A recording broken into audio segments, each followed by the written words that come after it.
Olá, bem-vindo a mais uma Palavra Oportuna, um tempo de reflexão e de inspiração para a sua vida. Estamos iniciando mais um tema e aguarde aí, e dentro de alguns minutos estaremos refletindo sobre algo da Palavra de Deus para nossa edificação. Te espero!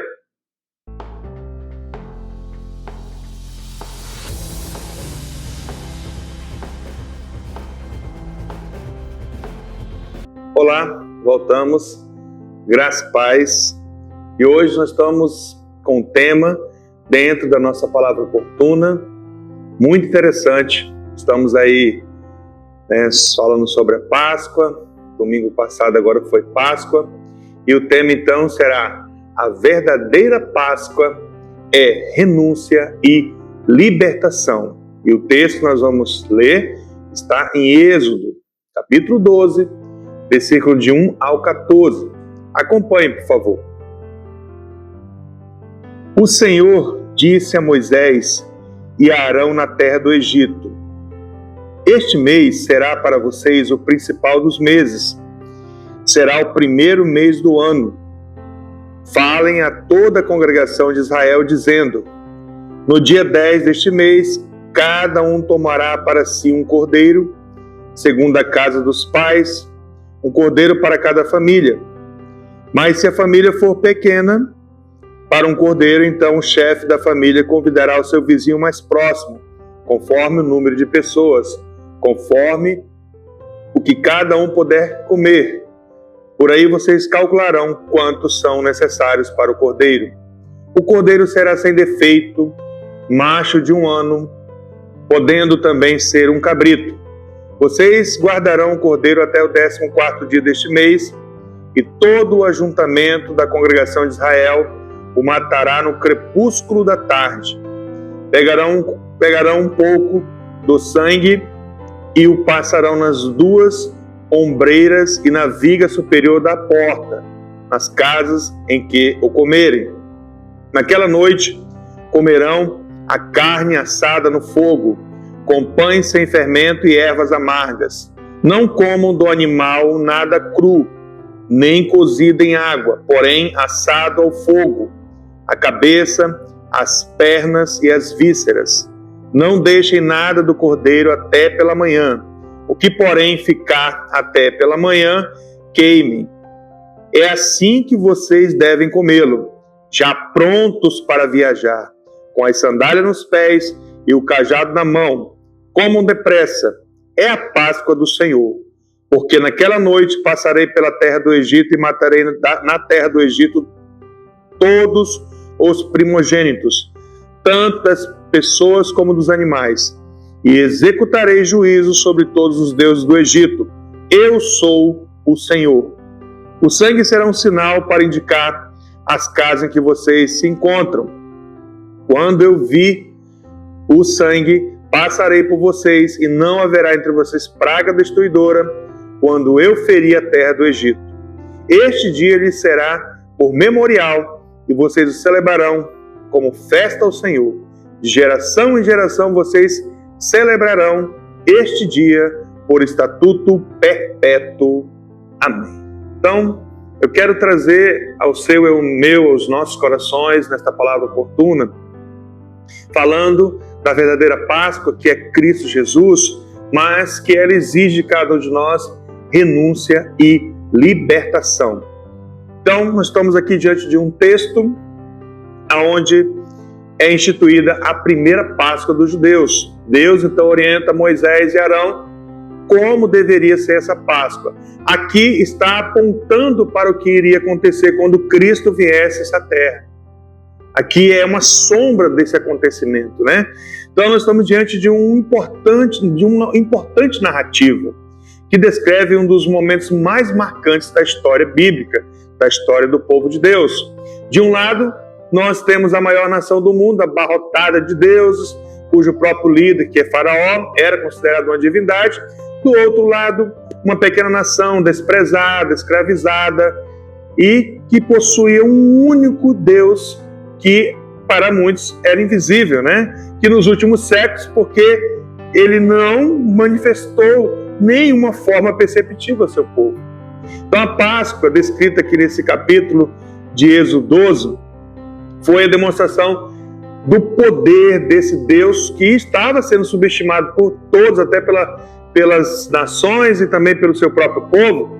Então, Êxodo 12 evidencia que ele, o nosso Deus, o único Deus verdadeiro, pois de fato não existe outro que se equipare a ele. Os falsos deuses do Egito aqui foram então vencidos e Faraó foi humilhado.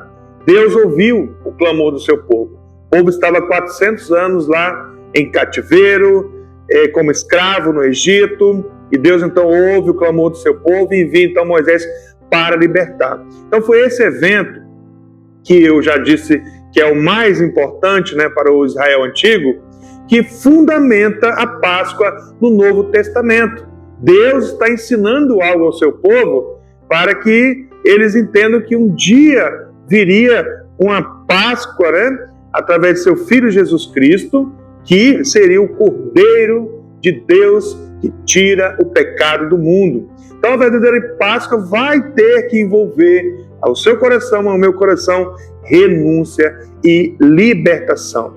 Então a gente percebe aqui alguns pontos que a gente vê Deus ensinando, aqui didaticamente falando ao seu povo, que havia uma necessidade do Cordeiro. Então por que Deus orienta o povo a um Cordeiro? E ele ainda diz nos versículos 3 e 4 que nós lemos, eu não vou falar de todos os versículos, mas ele diz o seguinte, que havia um cordeiro suficiente para todos. Então ele diz, cada família vai pegar um cordeiro. O texto bíblico nos mostra que primeiramente algumas instruções referentes ao animal designado para o evento. Havia algumas instruções, Ou seja, primeira coisa, ele deveria ser suficiente para todos. Considerando também, olhando para Cristo, Cristo é suficiente, é o Cordeiro de Deus e o único suficiente Salvador, libertador do seu povo. Amém? Então, a gente está fazendo uma comparação aqui dessa Páscoa com a Páscoa que nós conhecemos, que é muito conhecida no mundo inteiro, a Páscoa que é Cristo, o Cristo que morreu e derramou seu sangue por nós, mas ele ressuscitou. Então, o Cordeiro é suficiente. Eu quero dizer para você que Cristo é suficiente para a sua casa, para a sua família. Deus estabelece aqui um cordeiro para cada família. Então, Cristo, o Cordeiro de Deus, que tira o pecado do mundo, ele é suficiente para a sua casa. Deus também estabelece que ele deve ser perfeito. Um cordeiro puro, novo, perfeito.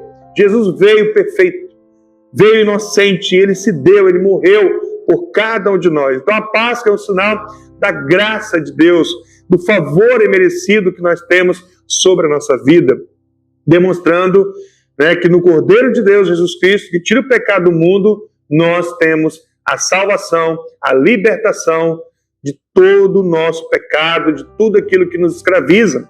Então a escolha do ser perfeito aqui expressa um Deus que é justo, uma justa perfeição de Deus em Cristo, demonstra ainda mais o grande amor de Deus, dando o seu único Filho, justo, perfeito, puro, inocente pelos nossos pecados. Então, primeira coisa é que Cristo é suficiente e ele veio como o Cordeiro perfeito para cada um de nós, para cada família. Aleluia. E o segundo ponto, sobre o sacrifício do Cordeiro para a Páscoa. Então, aqui é uma orientação que ele deveria ser guardado até o momento apropriado.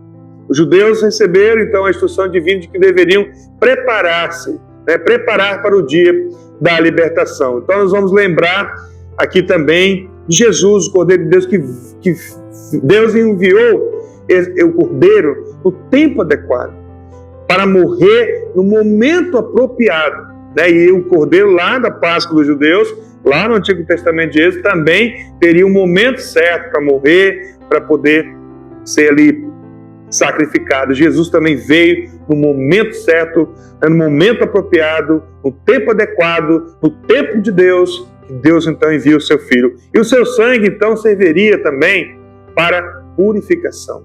A gente vai perceber no versículo 7 que eles deveriam aspergir, né, que é a mesma coisa que molhar, respingar sobre, né, em cima e dos lados da porta de cada casa, né, o sangue do cordeiro ali, do animal sacrificado.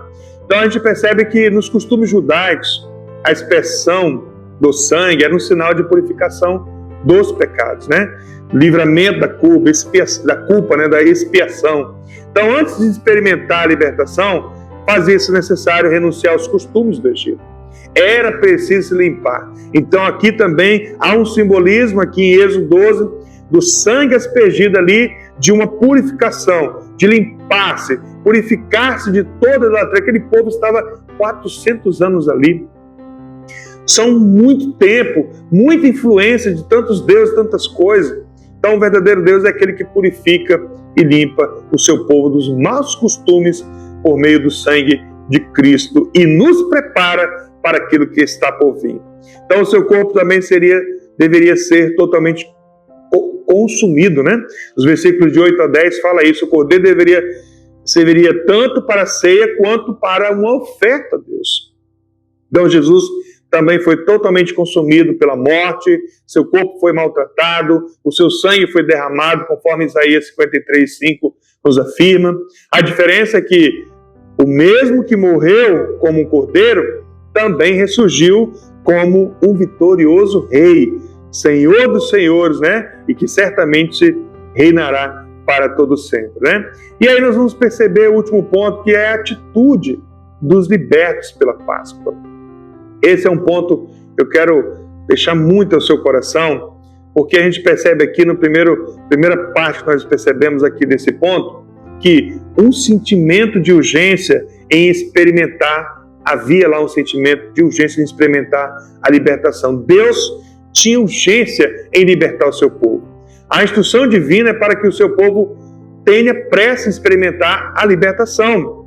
Ele fala, olha, estejam prontos. Eu pergunto para você, você está pronto? Nós estamos também numa jornada. Deus, através de Cristo Jesus, nos libertou do pecado e da morte, nos salvou, nos purificou, nos limpou de todo o pecado. Ele é o Cordeiro que tira o pecado do mundo. E nós precisamos, então, estar pronto. Lá, aqui nesse texto nós lemos, fala, vistam-se, estejam prontos, vistam-se para a viagem, sapato nos pés, cajado nas mãos, comam apressadamente. Olha o que ele fala, né? Então, eles deveriam comer naquela mesma noite e eles deveriam estar preparados. Então, aqui é algo interessante ao meu e ao seu coração que ministra todos nós. Jesus veio a esse mundo, nos libertou, nos purificou, nos perdoou, nos salvou, nos amou tanto. E Ele então quer que nós, nessa jornada até Canaã celestial, estejamos prontos, né? Isso nos lembra do que e de onde Deus estava nos libertando, né? Então, havia urgência em sair do Egito, pressa em ser liberta da escravidão. A mesma urgência em sair do Egito deve haver no meu e no seu coração. Pressa em sermos libertos da escravidão. A mesma urgência que devemos evidenciar hoje em fugir e sermos libertos do regime do pecado. E aí o último ponto aqui, parágrafo, fala assim, um compromisso eterno em lembrar. O povo deveria lembrar e celebrar a sua libertação. Nos versículos de 12 ao 14, principalmente o versículo 14, fala sobre isso, né? Então a Páscoa é a lembrança do dia em que Deus passou por cima. Passak, né, que é o termo em hebraico, que aí vem essa palavra Páscoa, né? Deus então derramou juízo sobre aqueles que oprimiam o seu povo, mostrou sua autoridade incomparável, acabou com a hipótese dos falsos deuses e poupou graciosamente os seus filhos. E os libertos, como resposta a isso, deveriam apenas lembrar e celebrar como estatuto perpétuo para todos sempre. Eles deveriam lembrar. Jesus também falou, olha, façam isso, como do pão, beba do vinho, em memória de mim. Então nós devemos ter lembranças, nós devemos lembrar do que Jesus fez por nós e celebrar. De geração em geração eles deveriam lembrar da renúncia e da libertação do Egito. Assim como hoje recordamos que Deus nos poupou, por meio de Cristo, da maldição do pecado, não podemos nos esquecer do real significado daquilo que encontramos nas Escrituras, daquilo que hoje celebramos, que é a Páscoa. As pessoas esqueceram desse real significado, lembram de tantas coisas, celebram, festejam tantas coisas que não tem nada a ver com a verdadeira Páscoa, nem a judaica e nem a Páscoa de Cristo Jesus. Então, aplicando ao meu e ao seu coração, a Páscoa dos judeus era uma sombra do sacrifício de Jesus. A Páscoa dos judeus não fazia sentido se eles não recordassem a sua libertação do Egito e se não fossem purificados mediante o sacrifício do Cordeiro. Assim também, a Páscoa hoje não faz sentido se nunca deixarmos o Egito para trás ou se nunca formos purificados pelo Cordeiro de Deus. Eu pergunto, você já deixou o Egito para trás? Qual é o Egito que ainda te prende e que você lembra do passado e quer voltar? Nosso Cordeiro é Jesus. Ele é suficiente para todos, para a sua casa, para a sua família. Embora muitos morram no seu Egito, Jesus, ele é perfeito. Ele foi guardado para morrer no tempo apropriado para a nossa salvação. Ele foi totalmente moído e humilhado, como nós vimos. Jesus ressuscitou, ele foi além.